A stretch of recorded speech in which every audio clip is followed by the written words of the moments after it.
Jainism से जुड़े हुए लोग, इनका विभाजन कैसे हुआ।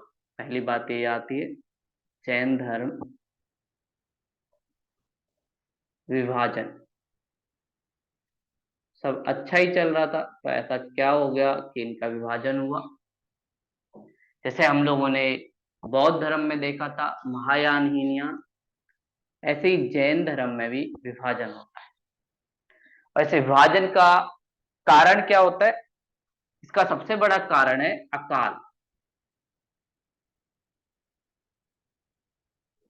उस समय मगध में जो राजा रूल कर रहे थे वो थे चंद्रगुप्त मौर्य।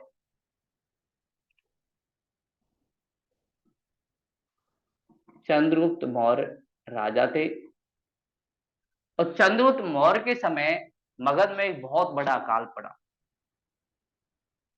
और जब ये अकाल पड़ा तो इसका प्रभाव जैन धर्म के जो साधु थे उन पे भी पड़ा, भिक्षु थे उन पे भी पड़ा।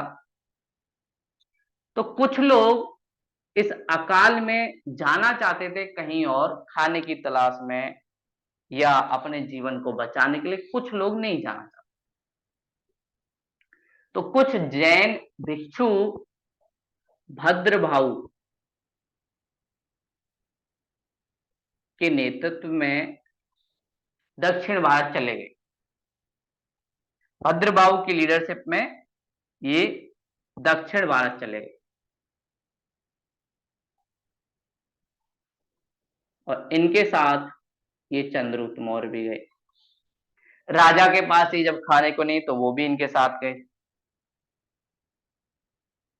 और ये जो लोग गए, इस शाखा को हम लोग कहते हैं दिगंबर।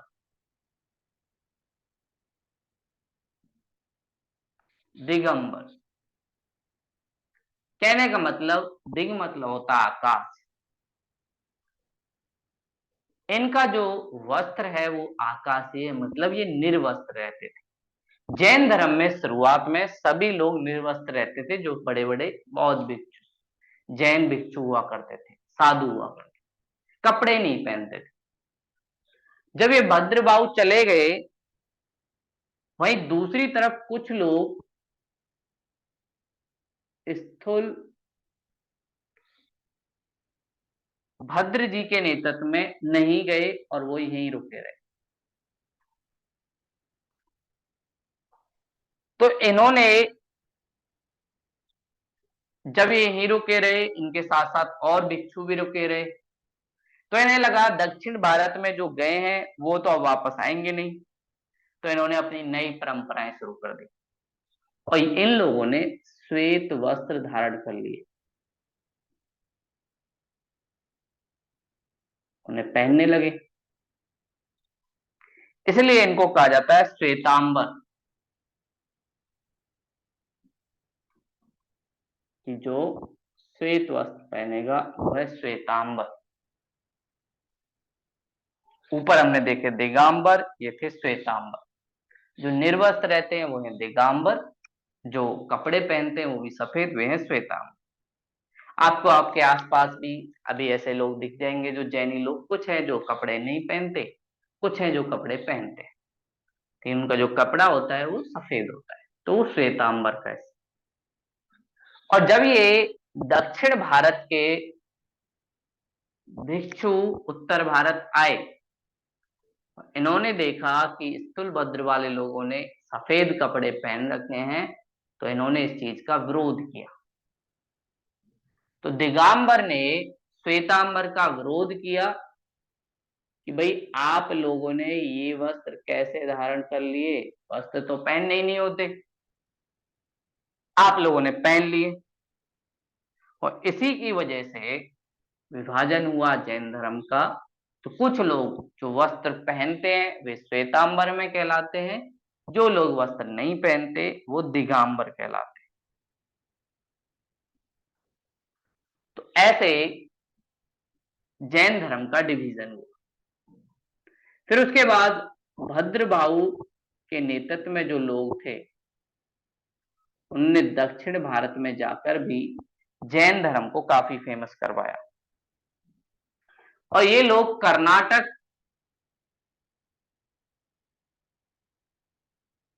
में अपना हब बनाते हैं। और कर्नाटक में जो पश्चिमी घाट की चोटियां हैं, श्रवण बेलगोला, वहां पर ये लोग रुकते हैं। श्रवण बेलगोला। और यहीं पर आगे चल के एक जैन धर्म को मानने वाला राजा,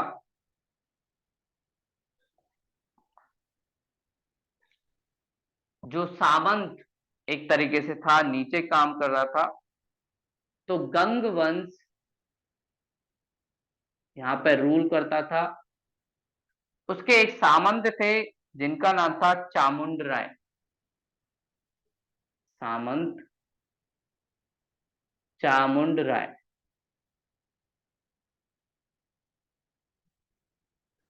तो गंग वंश के एक सामंत चामुंड राय जो यहां पर रूल किया करते थे, उसने इस श्रवण बेलगोला में गोमतेश्वर,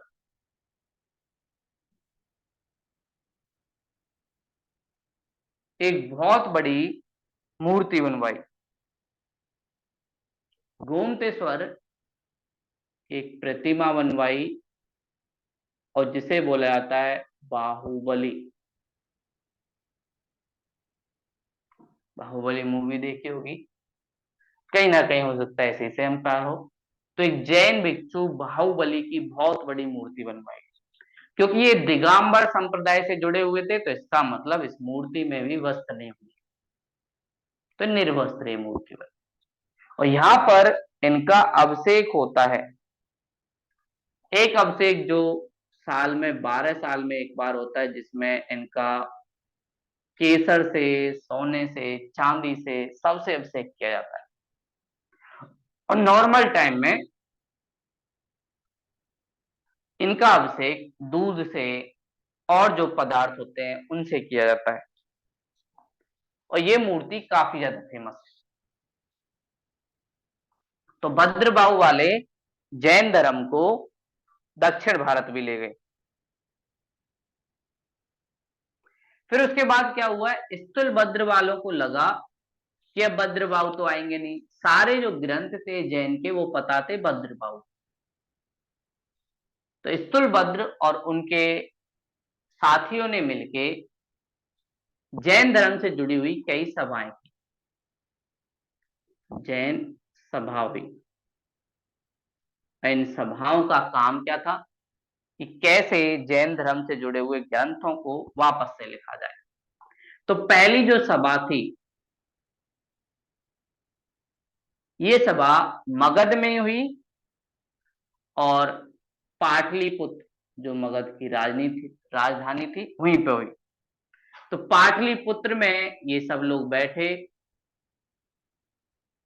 और इसके जो प्रमुख बने वो स्थूलभद्री बने। स्थूलभद्र बोले कि भाई मैं ही बन जाता हूं, आप लोग डिस्कस करो कैसे हम लोग क्या क्या काम कर सकते हैं वो देखेंगे। और इसमें कार्य क्या हुआ, इस सभा में पहली में जो कार्य हुआ, जैन धर्म से जुड़ी हुई साहित्य का संकलन हुआ, जिन्हें कहते हैं अंग। जैन साहित्य। ऐसे लगभग 12 अंगों का लेखन हुआ। तो 12 अंगों का लेखन पहली जैन सभा में हुआ। और इनमें होता क्या था, जैन धर्म से जुड़ी हुई कविताओं के माध्यम से, कहानियों के माध्यम से जैन धर्म के दर्शन को, जैन धर्म के नियम को, इन सारी बातों को बताया जाता। तो पहली जो सभा हुई पाटलिपुत्र मगध में। दूसरी जो सभा है, सेकंड जो सभा है, ये सभा हुई गुजरात में। और गुजरात में वल्लभी या वल्लभी एक क्षेत्र था, वहां पे हुई। और वहां पर गुजरात में इन लोगों ने कुछ और चीजें डेवलप करने की कोशिश की और इसके जो अध्यक्ष बने या प्रमुख बने वो एक श्वेतांबर जो समुदाय है उसी के एक प्रमुख थे, देवादि छम श्रमिण। तो देवादि छम श्रमिण ये अध्यक्ष बने।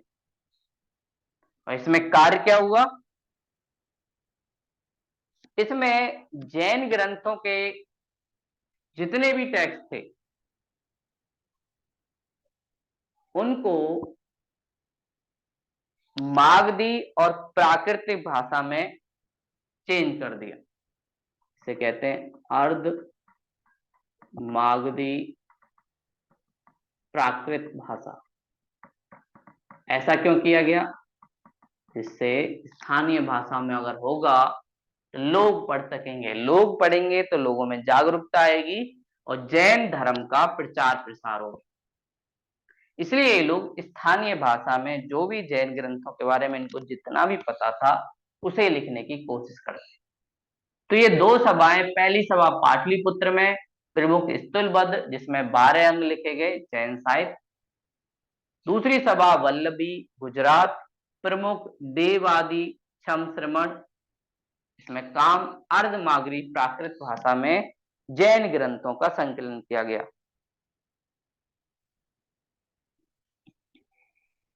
तो ऐसे इन लोगों ने एक तरीके से ईसाई चीज। फिर बात आती है जैन साहित्य की। जैनों ने बहुत सारा साहित्य लिखा है। तो जैन का जो साहित्य है उसमें क्या क्या चीजें किस किस नाम से जाना जाता है। जैन साहित्य की जो शुरुआती कविता थी उन्हें कहते हैं आगम। आगम ये इनकी शुरुआती कविता थी। और जैनों का जो सबसे प्राचीन सबसे पुराना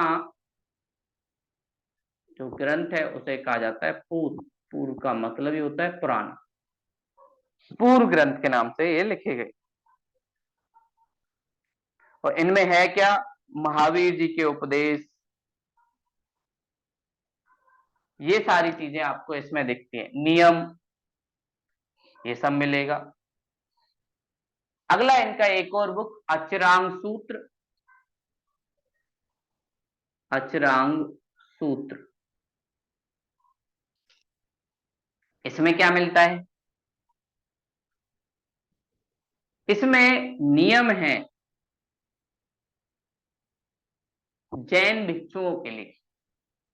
जो जो जैन भिक्षु हैं ये उसमें, जैसे हमने पढ़ा था विनय पिटक बौद्ध धर्म में, ऐसे ही जैन धर्म में जो नियम की जो नियमावली है वो अचरांग सूत्र में दिखती है।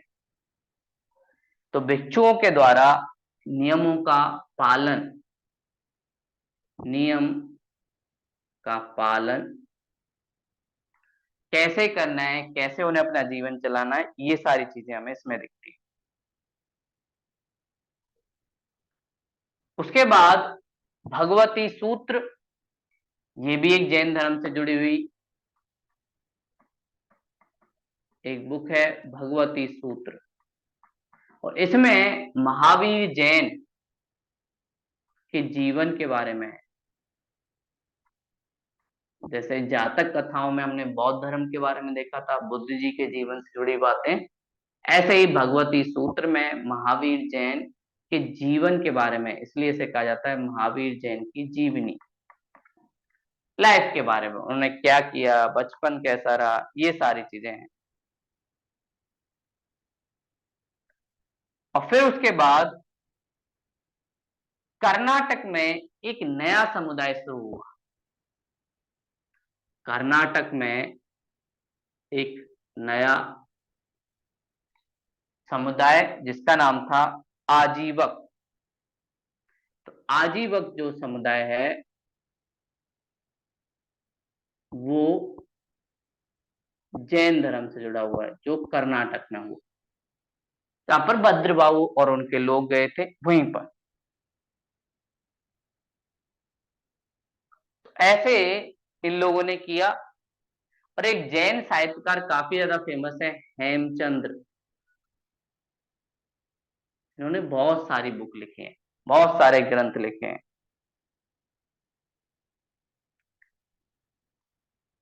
और इन लोगों ने जैन साहित्य को समझने के लिए कुछ टीकाएं भी लिखी, जैसे हम देखते हैं ना गाइड होती है समझने के लिए। ऐसे ही इन भिक्षुओं ने भी कुछ ऐसी गाइड बनाई कि कैसे आप जैन धर्म से जुड़ी हुई टीकाओं को समझ सकते हो। उन टीकाओं को ये लोग कहते थे निर्युक्ति, कि आप लोग अगर उसको पढ़ोगे कमेंट्री को, तो आपको समझ आ जाएगा कि जैन धर्म में क्या है। तो निर्युक्ति।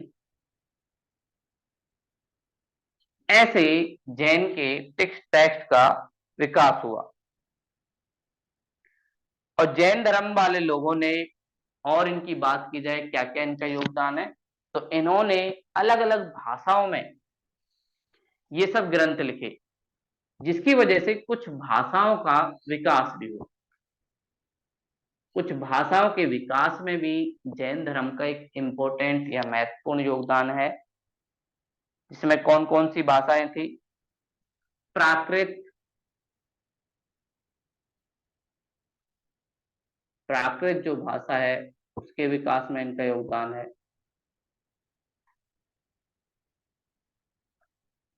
साथ में इन्होंने अपभ्रंश, इसमें भी अपना योगदान दिया है। साथ में कन्नड़, तो कर्नाटका में बोली जाती है, उसमें भी साहित्य लिखकर इन भाषाओं को प्रमोट किया है। तो भाषाओं के विकास में भी जैन धर्म का एक योगदान है। तो भाषा विकास इन्होंने किया। साथ में इनका एक चित्रकला, जिसे हम कहते हैं ताड़ चित्रकला,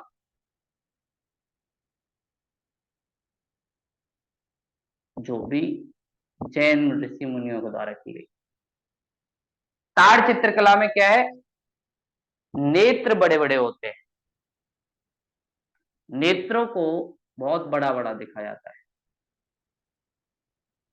ऐसे ही जैसे पुरानी मूवियों में हीरोइन जैसे काजल लगाती थी, बड़े बड़े नेत्र दिखते थे, ऐसे ही इनका। तो इन्होंने ताड़ चित्रकला के माध्यम से चित्रकला में भी योगदान दिया। और ये शुरू कहां से हुई?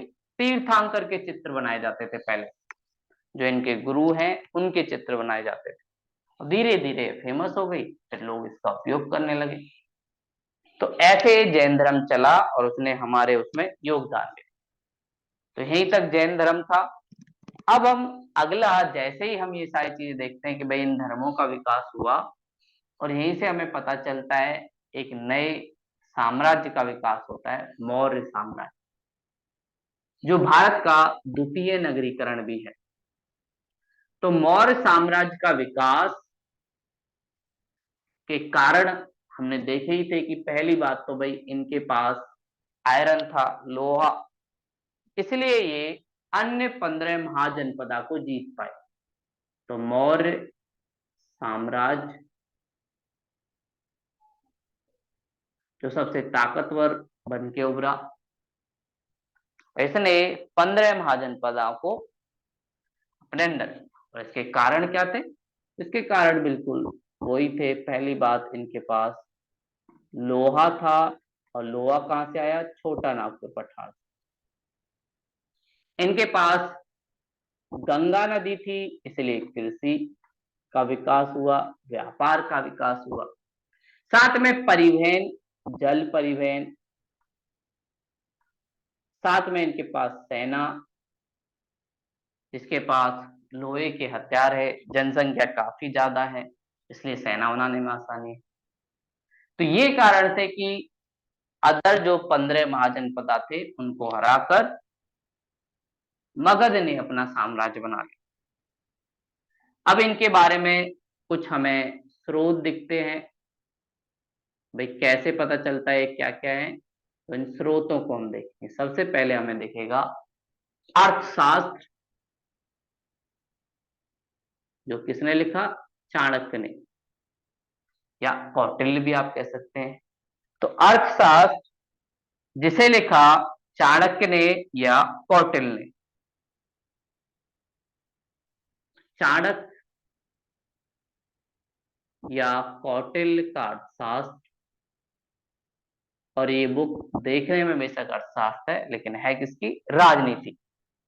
इसका प्रमुख विषय जो है वो राजनीति का है। ऐसे भी कई बार पूछा जाता है इसका विषय क्या है, तो राजनीति का विषय। इस पुस्तक में प्रशासन के बारे में, राजा के बारे में, इन सब के बारे में बताया जाएगा। इसमें हमें बताया गया है चक्रवर्ती क्षेत्र और साथ में चक्रवर्ती राजा। मतलब एक तरीके से बताया गया है कि उसका जमीन या सीमा कहां तक है और कौन राजा इस पे रूल कर रहा है, ऐसी ये सारी चीजें बोलते हैं। साथ में इसमें व्यापक कर प्रणाली,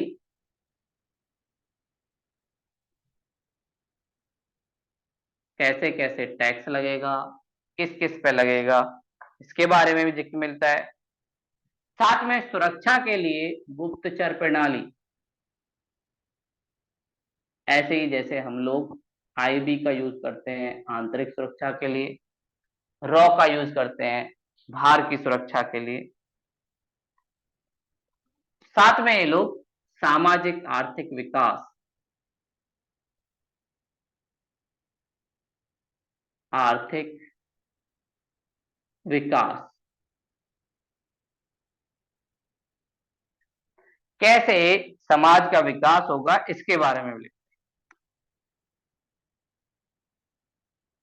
और कौटिल्य जी कहते हैं कि राजा को प्रजा के सुख में सुखी और प्रजा के दुख में दुखी होना चाहिए। इसीलिए बोलते हैं कि प्रजा का सुख बराबर है राजा के सुख। अगर प्रजा सुखी तो राजा भी सुखी। ये आज भी हमें दिखता है कि अगर जिस राजा के पास जनता का सपोर्ट है तो बहुत दिन तक राजा बनता है और साथ में महान राजा बनता है। जिसके पास नहीं है पिछड़ जाता है, चाहे आज के टाइम के मोदी जी हो या कोई और हो। तो जनता का या प्रजा का सपोर्ट लेना बहुत जरूरी है। साथ में एक और खास बात, सेना में सभी लोग भर्ती हो सकते थे। वर्ण व्यवस्था यहाँ पे जटिल नहीं थी। सेना में वर्ण व्यवस्था नहीं, ये नहीं कि क्षत्रिय परिवार के लोग ही सेना में शामिल हो, ऐसा कुछ नहीं। कोई भी सेना में शामिल हो सकता है जिसके अंदर क्षमता है। क्षत्रिय से हो, वैश्य हो, शूद्र हो, कोई फर्क नहीं पड़ता। इसका भी फायदा मगध महाजनपद को मिला था कि इनके यहाँ वो जटिलता थी ही नहीं। और साथ में विदेश नीति के लिए एक सिद्धांत भी चाणक्य जी देते हैं जिसका नाम है मंडल सिद्धांत। मंडल सिद्धांत, इस मंडल सिद्धांत में क्या बोलते हैं, इसमें बोलते हैं कि देखो जब भी जो पड़ोसी होते हैं ना वो आपस में शत्रु होते हैं। जो पड़ोसी हैं उनमें आपस में ही शत्रुता का वो होता है। उसका कारण है क्योंकि उन दोनों के जो इंटरेस्ट हैं या दोनों के हित हैं जुड़े हुए हैं। इसलिए ए और बी शत्रु, लेकिन बी की सी से बनेगी, सी की डी से बनेगी। ये सारी चीजें हमें बताते हैं, इसी को कहते हैं मंडल सिद्धांत। जैसे आजकल भी देख सकते हैं आप, इंडिया पाकिस्तान, इंडिया चाइना के बीच नहीं बनती, लेकिन इंडिया जापान जिनसे हमारा बॉर्डर नहीं लगता उनसे हमारी अच्छी बनती है, क्योंकि उनकी सीमा और हमारी सीमा में अंतर है। तो इसी को इनका मंडल सिद्धांत कहा जाता है विदेश नीति का, और आज भी ये काफी काम आता है। जो भी सिविल सेवक बनता है उसको आज भी अर्थशास्त्र के बारे में पढ़ाया जाता है कि क्या क्या चीजें उन्होंने बोली। साथ में ये राज्य के 7 अंगों की बात करते हैं। बोलते हैं राज्य के 7 अंग होते हैं, और अगर ये अंग सही हैं तो अपने आप राज्य सही है। ये सारी बातें बोलते हैं। और 7 अंगों में क्या क्या है? पहले बोलते हैं सम्राट, राजा। राजा जैसा होगा उसी हिसाब से किंगडम का विकास होगा, समाज का विकास होगा। दूसरा अमात्य, आईएएस ऑफिसर जो राजा की हेल्प करेंगे, मतलब प्रशासनिक व्यवस्था। तीसरा दुर्ग, किला, आपने कहां पर अपनी केंद्रीकरण किया है, राजधानी क्या है, ये भी मैटर करता है। और साथ में खूब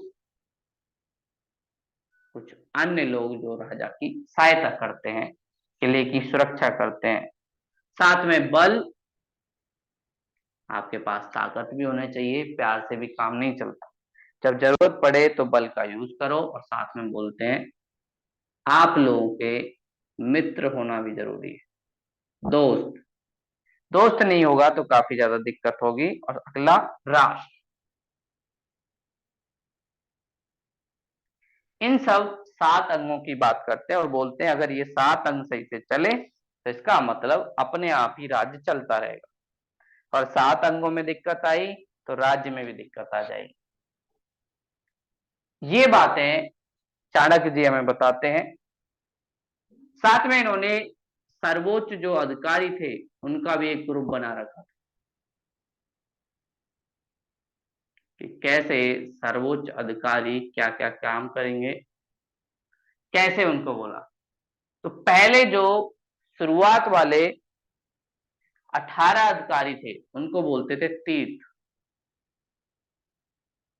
ये सबसे ज्यादा इंपॉर्टेंट है। जैसे आज के टाइम में हमारे बहुत सारे सचिव हैं, प्रधानमंत्री के सचिव हैं, कैबिनेट सचिव हैं, ये सब बड़े लेवल के अधिकारी। तो 18 तीर्थ और साथ में 26 इनकी सहायता करने के लिए अध्यक्ष। बोले अगर ये है तो आपका प्रशासन जबरदस्त रहेगा। तो ये सारी बातें इन्होंने बोली। लेकिन कुछ बातें ऐसी थी जो इन्होंने बोली तो जिन पर हमें बड़ा वो आता है आश्चर्य कि ये तो बोलना चाहिए था, लेकिन नहीं बोलते। तो कुछ बातें जिनका वर्णन आपको नहीं मिलेगा, तो वर्णन नहीं, जितना जरूरी ये है कि क्या मिला, उतना जरूरी ये भी है कि क्या नहीं मिला। क्यों? क्योंकि कई बार क्वेश्चन में पूछा जाता है। जैसे इन्होंने अपनी पुस्तक में किसी मौर्य शासक का नाम ही नहीं लिखा है, किसके यहाँ ये रूल करते थे, कौन इनका शासक था, किसी भी शासक का कोई रूल नहीं, नाम का जिक्र ही नहीं। साथ में जो इनकी राजधानी थी पाटलिपुत्र, उसका भी जिक्र नहीं है। इस पे भी हैरानी होती है कि भाई पाटलिपुत्र का तो होना चाहिए, लेकिन नहीं, पाटलिपुत्र शहर का भी जिक्र हमें नहीं मिला। साथ में प्रशासनिक परिषद,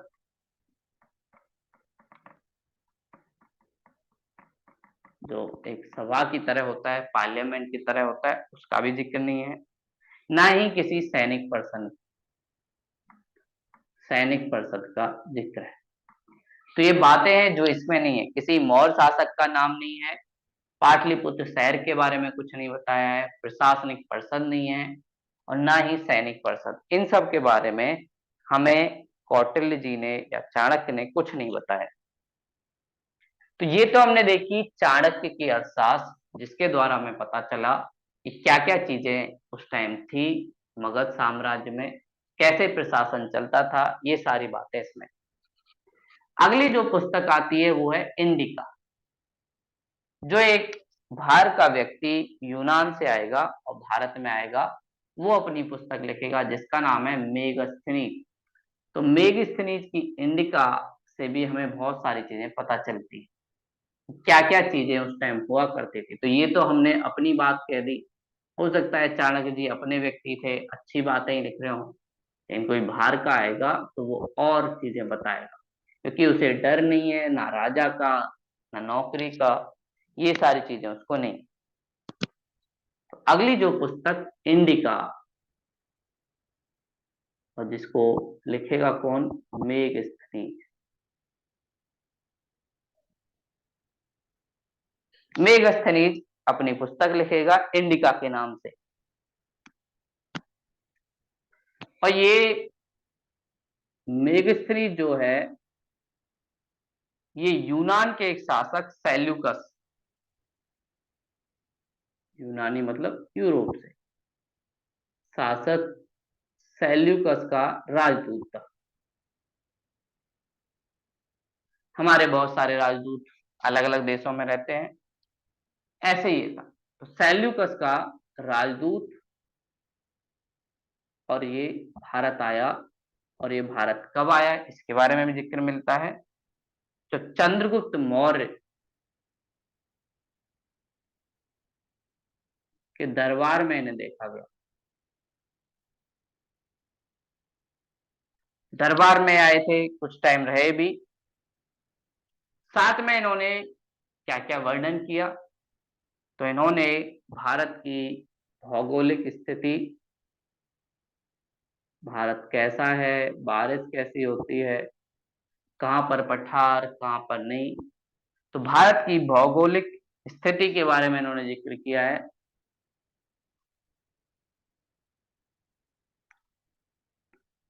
साथ में नगर प्रशासन, नगर का प्रशासन कैसा था उसके बारे में जिक्र किया है।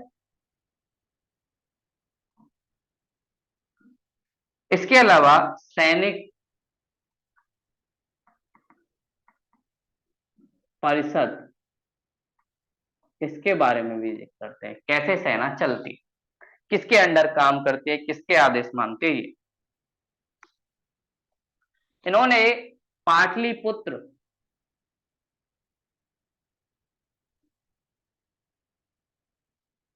व्यापक वर्णन किया। बोलते हैं पाटलिपुत्र बहुत बड़ा है, यहाँ पर किसी को कोई दिक्कत नहीं है, काफी विकास भी है।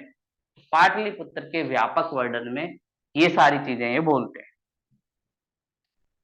साथ में ये बताता है कि भारत से एक मार्ग जाता है उत्तर पथ, इस मार्ग के द्वारा ही व्यापार होता है। और ये मार्ग तक्षशिला से लेकर ताम्रलिप्ति तक है। तक्षशिला जो अभी पाकिस्तान में है, यहाँ पर भारत की एक यूनिवर्सिटी हुआ करती थी बहुत बड़ी, यहाँ से विदेश से लोग आते थे पढ़ने। तो तक्षशिला से ताम्रलिप्ति, और चाणक्य जी भी इसी के आचार्य थे। तो ये बताते हैं उत्तर पथ तक्षशिला से ताम्रलिप्ति तक। साथ में ये बताएंगे कि भारतीय लोग किसकी पूजा करते थे। तो ये बोलते हैं कि भारतीय लोग एक तो विष्णु की पूजा करते थे, जिसे ये कंपेयर करेंगे अपने भगवान हेराक्लीज, बोलेंगे विष्णु भगवान ऐसा ही है जैसे हमारा हेराक्लीज, तो ये हेराक्लीज बोलते हैं। साथ में ये बोलते हैं ये लोग शिव की भी पूजा करते थे। इन्होंने शिव को बोला है डियानासिस,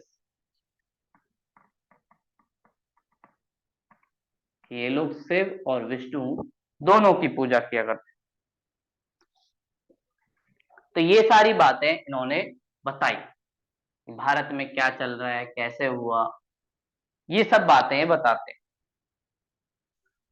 अगली बात, मेगस्थनीज ने कुछ गलत बातें भी बताई,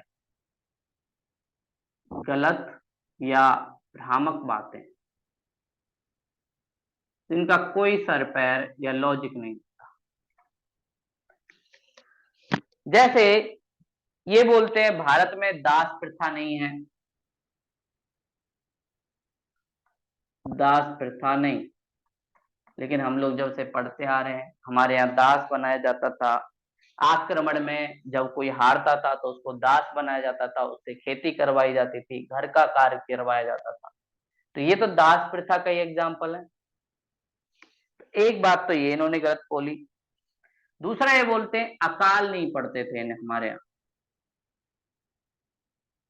लेकिन अभी हमने देखा जैन धर्म दो भाग में विभाजन हुआ अकाल के कारण ही, दिगंबर श्वेतांबर। तो ये भी बात गलत साबित होती है कि भारत में अकाल नहीं पड़ते। तीसरा ये बोलते हैं कि भारतीय लोग लेखन प्रणाली से परिचित नहीं थे, लेखन प्रणाली नहीं जानते थे। ये भी ये गलत बोलता है, क्योंकि इसके टाइम ही चंद्रगुप्त मौर्य पिलर बनवाएगा, स्तंभ बनवाएगा, तो स्तंभों पे कुछ बातें लिखी होंगी। इसका मतलब हम लोग लेखन प्रणाली जानते थे। ये अलग बात है, हो सकता है इन्हीं को समझ में नहीं आया हो कैसे हम लोग लिख रहे हैं। अगला इन्होंने बताया कि भारतीय समाज 7 जातियों में विभाजित है। 7 जातियां ये बताते हैं। हम बोले इतनी जाति कहां से ले आए? तो ये बोलते हैं कुछ लोग दार्शनिक हैं, दर्शन की दुनिया में काम करते हैं, जीवन के बारे में जानते हैं, अध्यात्म के बारे में जानना चाहते हैं। कुछ लोग किसान हैं, और ये किसान सबसे ज्यादा हैं, ये बात पर। दूसरा, कुछ लोग पशुपालक हैं, पशुओं का पालन करते हैं, उसी से अपना जीवन या घर चलाते हैं। कुछ लोग शिल्पी हैं, नक्काशी करते हैं, कुछ सुनार, कुछ लोहार, कुछ बढ़ई। ये सारे लोग भी भारत में दिखते हैं। कुछ लोग सेना में हैं, तो मतलब सैनिक हो गए। ऐसे भी भारत में बहुत सारे लोग हैं जो सेना में हैं। कुछ लोग निरीक्षक, जिनका काम है गुप्तचर प्रणाली का काम करना। ये सारी चीजें। सबसे लास्ट में सभासद, तो उच्च लेवल के अधिकारी विधानसभा में ऐसे, ये सारी चीजें ये मिलती हैं। तो ऐसे कुछ भ्रामक बातें बोली, दास प्रथा नहीं है भारत में, अकाल नहीं पड़ता, समाज 7 जातियों में विभाजित है, लेखन प्रणाली नहीं है, शिल्पी लोग हैं। ये सारी चीजें मेगास्थनीज की इंडिका में हमें मिलती है। लेकिन एक इंपॉर्टेंट बात यह है कि हमें मूल रूप में जैसा मेगास्थनीज ने लिखा था ऐसे ही इंडिका नहीं मिली। पता नहीं कहाँ है, हमें दिखी भी नहीं। ये सब हमें पता चला है जो यूनानी जो फिलोसोफर हैं, दार्शनिक हैं, उन्होंने बात लिखी कि भाई मेगास्थनीज की इंडिका में ये था, मेगास्थनीज की इंडिका में ये था। हो सकता है ये सारी बातें उन्होंने लिखी ही ना हो, लेकिन अभी जो भी हमें जानकारी मिलती है उसमें पता चलता है कि भाई ये सब बातें ये लिखते थे। ये हमने मौर्य साम्राज्य के साहित्यिक स्रोत जाने। लेकिन अब अगली बात आती है कि भाई पुरातात्विक स्रोत, पिलर, अभिलेख, स्तंभ, सिक्के, इनके द्वारा क्या पता चलता है मौर्य साम्राज्य के बारे में। ये सारी चीजें हम जाने कि मौर्य साम्राज्य में कैसे और अन्य तरीके थे जिनके थ्रू हम जान सकते हैं कि मौर्य साम्राज्य का क्या क्या चीजें हुई। तो मौर्य साम्राज्य को जानने के लिए पुरातात्विक स्रोत, पुराने जो स्रोत हैं उनके बारे में जानेंगे। और पुरातात्विक स्रोत में कुछ फेमस हैं। पुरातात्विक स्रोत,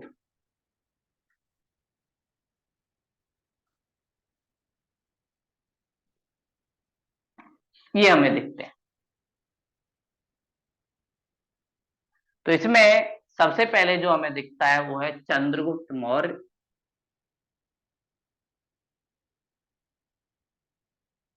जो पहले शासक हैं। इन्होंने कुछ अभिलेख लिखवाए, स्तंभ लिखवाए, उनसे हमें कुछ बातें पता चलती हैं। इनके अभिलेख हमें कुछ जगह मिलते हैं। पहला जो अभिलेख है वो है सहोगौरा। सहोगौरा में एक कहाँ पे पड़ता है? यूपी, उत्तर प्रदेश। यहां पर हमें दिखता है सौगौरा, यूपी। अगला हमें दिखता है महास्थान।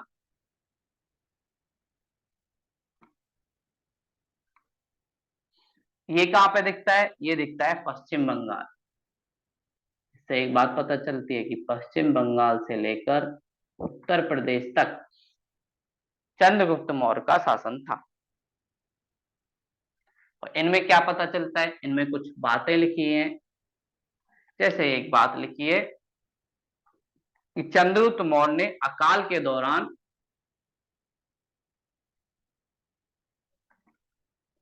लोगों को राज सहायता दी। जैसे अभी हमारी सरकार सब्सिडी देती है, मिड डे मील देती है। कोरोना के टाइम बहुत सारे लोगों को खाना बांटा गया। ऐसे ही चंद्रगुप्त मौर्य ने भी उस टाइम अपने समय किया था। तो उन्होंने भी बहुत सारी चीजें बताई थी कि भाई कैसे कैसे ये लोगों की हेल्प करते हैं। ये सारी बातें में उसके बाद जो अभिलेख हैं वो हैं अशोक के। अशोक के अभिलेख सबसे इंपॉर्टेंट है क्योंकि इन्होंने सबसे ज्यादा लिखवाई। अशोक के अभिलेख, इन्होंने बड़े लेवल पे अभिलेख लिखवाए। हर छोटी से छोटी, हर बड़ी बात को इन्होंने लिखवा दिया। इनके अभिलेख को हम तीन भाग में मानते हैं। पहले जो वृहत, बड़े बड़े लेवल के हैं, जिसमें राज के बारे में बहुत सारी चीजें हैं। लघु, इनके व्यक्तिगत जीवन से जुड़ी हुई बातें। तो सबसे लास्ट में गुहा या गुफा,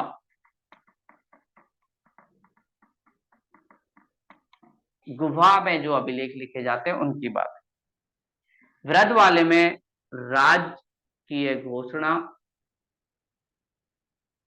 जैसे अभी हमारी सरकार घोषणा करती है कि भाई आज रात 8 बजे से नोटबंदी हो जाएगी। ऐसे ही एक घोषणा करते थे। किसके माध्यम से? इन अभिलेखों के माध्यम से।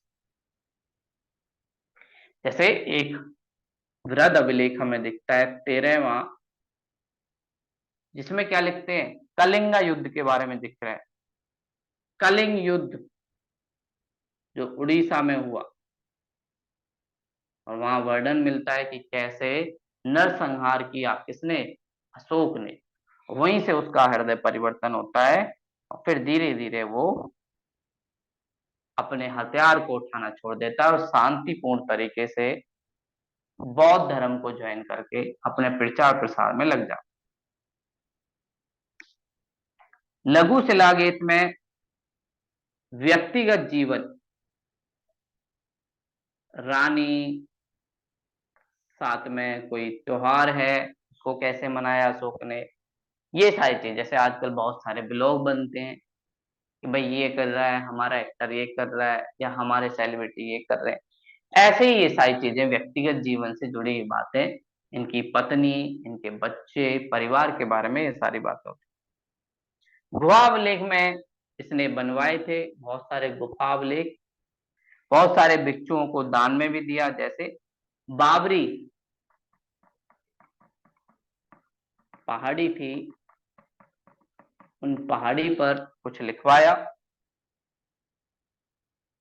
या इनको कहता है बाबर, बाबर की पहाड़ी पर इन्होंने कुछ लिखवाया। और इन गुफाओं को दान में दिया। किसको? आजीवक। आजीवक हमने देखा था कौन है? जैन संत। इनको इसने गुफाओं को दिया। तो ये सारी बातें मिलती हैं। और साथ में शुरुआत में हम लोग इनको पढ़ ही नहीं पाए। इनको पढ़ने में जो योगदान दिया वो एक ब्रिटेन के व्यक्ति जेम्स प्रिंसिप। जेम्स प्रिंसिप सबसे पहली बार पढ़ा कि अशोक कहना क्या चाहता है। जेम्स प्रिंसिप ने जब ये बातें बताई तब हम लोगों को समझ आया कि ये क्या क्या बात है। और इसी ने पहली बार बताया कि अशोक का नाम देव नाम प्रिय भी था। ये इनकी एक उपाधि थी। तो अशोक के ज्यादातर अभिलेख देव नाम प्रिय के नाम से मिलते हैं। तो जेम्स प्रिंसिप ने 1837 में इन अभिलेख को पढ़ा। साथ में फिर हमें पता चला कि इस अभिलेख में भाषा क्या क्या है। तो इसके अभिलेख में भाषा के बहुत सारे रूप दिखते हैं क्योंकि इसके पास क्षेत्र बहुत ज्यादा था। तो भाषा में कई भाषाएं हमें दिखती हैं, जैसे ब्राह्मी ये दिखती है, जिससे बाद में देवनागरी लिपि भी बनेगी। तो ब्राह्मी, साथ में खरोष्टी जो ईरान से आई थी वो भी इनके इसमें दिखती है। इसका मतलब उस क्षेत्र में भी इसका कंट्रोल होगा। अरमाइक वो भी इसमें दिखती है। अरमाइक लिपि का भी उपयोग इन्होंने किया था। साथ में ग्रीक ये लिपि भी हमें दिखती है। तो इन सब लिपियों का उपयोग ये अपने उसमें करते हैं। और साथ में अशोक का जो नाम है वो 4-5 जगह हमें बस दिखता है कि अशोक ने पिलर लिखा है, वरना ज्यादातर नाम वही है जो देवनाम प्रिय से पढ़ा। तो अशोक नाम कहाँ का दिखता है? एक तो इनके मास की अभिलेख में दिखता है, दूसरा इनके गुर्जरा अभिलेख में भी दिखता है, तीसरा नेटूर नेटूर और अगला उडगोलम। इनमें अशोक का नाम दिखता है। मास्की, गुर्जरा, नेटूर, उडगोलम, इनमें दिखता है कि अशोक का नाम क्या है। तो ये सारी चीजें हमें इनकी दिखती हैं। जैसे वृहद शिलालेख में जो पहला वाला है, फर्स्ट वृहद शिलालेख है, उसमें पहले वाले में क्या बोला गया है? पशु बलि की निंदा। पशुओं की बलि देना अच्छी बात नहीं है, इसकी निंदा की गई है। ऐसे कुछ बातें वो लिखते थे। सेकंड जो इनका पिलर है उसमें पता चलता है, ये बोलते हैं निशुल्क चिकित्सा। फ्री में चिकित्सा इनको मिलेगी। किसको? मनुष्य और पशु दोनों को निशुल्क चिकित्सा मनुष्य और पशु दोनों को मिले।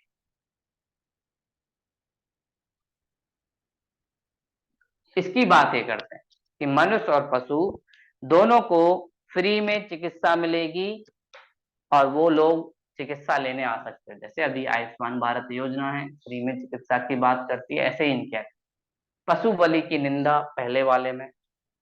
ऐसे अलग अलग अभिलेख में अलग अलग बातें। तो ये अभिलेख आज के टाइम के हिसाब से जैसे हम पोस्टर छपवाते हैं, एडवर्टीजमेंट करते हैं, उसी तरीके के अभिलेख हैं। आगे भी बहुत सारे अभिलेख हैं, जैसे हमने 13वां अभिलेख देखा, कलिंग युद्ध उड़ीसा में हुआ, उसके बारे में सारी चीजें मिलती हैं। ऐसे ही अलग अलग अभिलेख में अलग अलग बातें अशोक की मिलती हैं। और फिर हमें पता चलता है कैसे अशोका द ग्रेट एक महान सम्राट के रूप में सामने आते हैं और कैसे मगध साम्राज्य अपने आप को आगे बढ़ाते। तो ये पिलर या इनकी जो नीति, बौद्ध धर्म का जो उपदेश है, वो सारी चीजें हमें कहीं ना कहीं जोड़ती। तो ये आज की क्लास थी। अगर कोई डाउट हो तो आप क्वेश्चन